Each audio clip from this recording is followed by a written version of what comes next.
How many people have heard of Tyler Drumheller? Okay, all right, some of you have, okay. This is the chief of the European Division of the CIA, a former colleague of mine. Now, the CIA was justifiably criticized for not having human sources in Iraq, okay? There were practically none. The ones we had were co-opted and misled us. But we were able to get one that was worth all the ones we didn't have. And it took every trick in the trade book, every piece of money that we could summon, but we got the Iraqi foreign minister working for us. His name was Najib Sabri. He was Saddam Hussein's foreign minister. And I can't tell you the ins and outs, I don't even know all the ins and outs, but we turned him, intelligence term, turned him so he's working for us, okay? And we checked out what he was telling us, and it all checked out.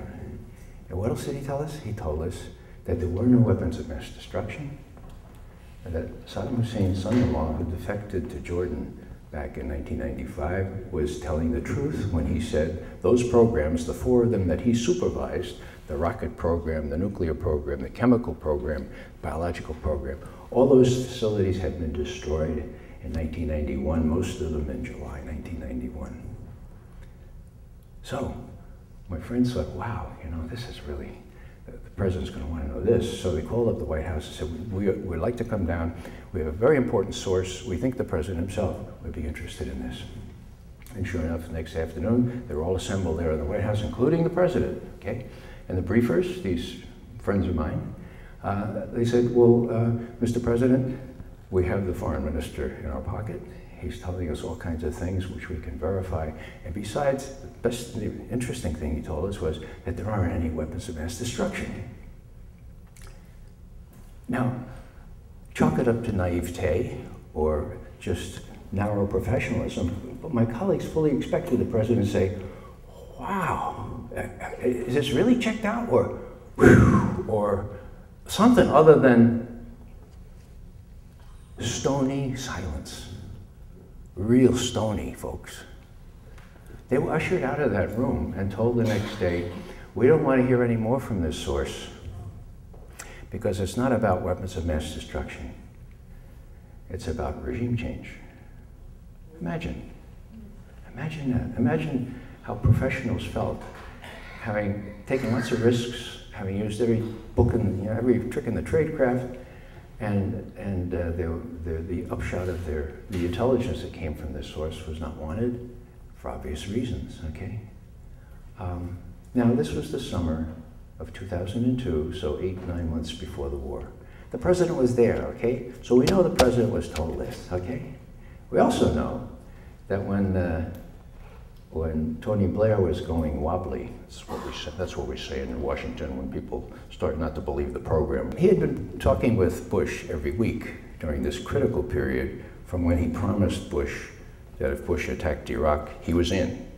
That promise was made in April 2002, okay?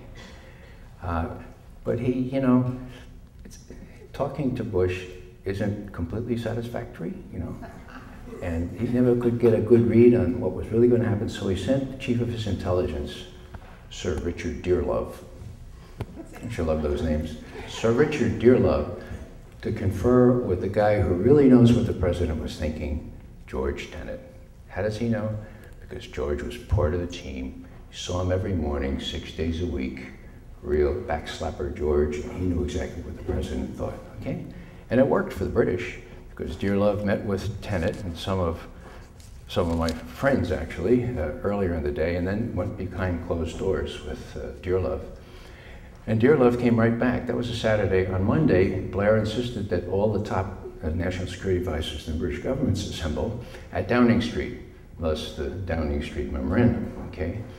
And what Dearlove said, and this is a virtual quote from that paragraph, written the same day by a participant in the discussions and not disavowed by the British government. So this is authentic, folks. This was the quote. The President of the United States has decided to pursue regime change by removing Saddam Hussein from power. This will be justified by the conjunction of weapons of mass destruction and terrorism. Translation from the British will say he has lots of weapons of mass destruction, and that he's likely to give them to terrorists, right? Okay? And then the crowning sentence.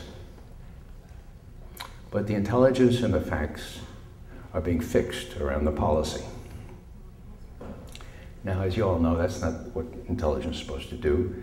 You're supposed to have intelligence first, and then you sort of develop the policy. The policy had been set, and as we know, the sorrowful tale where George Tenet saluted and delivered the worst national intelligence estimate of anyone I've ever known, which said, of course, that Iraq had all manner of weapons of mass destruction, ties with al-Qaeda, and blah, blah, blah, blah.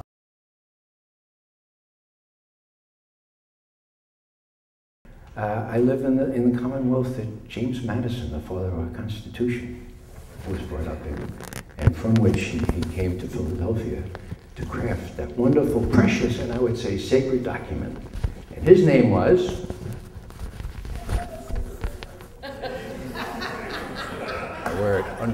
wear it close to the heart all the time, because these were very serious people. They came out of that tradition, that English tradition, where they were kings, right? And they would march the people off to war, for their own good, of course, but without the people having any say.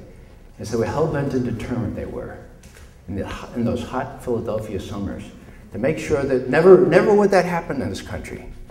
They crafted this document with a separation and a balance of powers, a beautifully crafted thing.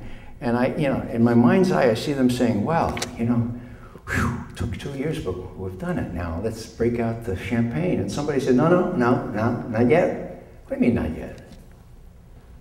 Human nature being what it is, inevitably, somewhere down the line, there's going to be a president that will start acting like a king.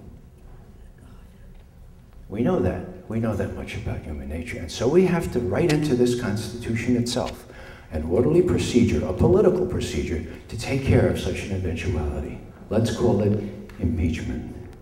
And indeed, 6 times in that Constitution was mentioned impeachment. They took that really seriously. Now, it took 230 years, okay? But we have such a president now. And we have to rise to the occasion and impeach that president because he's clearly guilty of high crimes.